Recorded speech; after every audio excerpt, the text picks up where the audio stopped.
hati terasa merintih dalam kerinduan, kerinduan, kerinduan.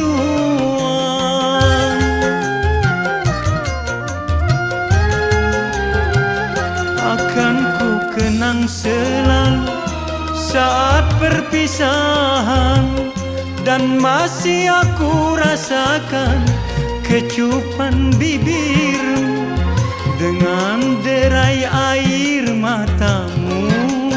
Oh, oh, oh. Dan engkau bisikan kata-kata cinta. Hanya harapan hatiku semoga bersabar dan tabahkan hati dalam penantian, dan tabahkan hati dalam penantian.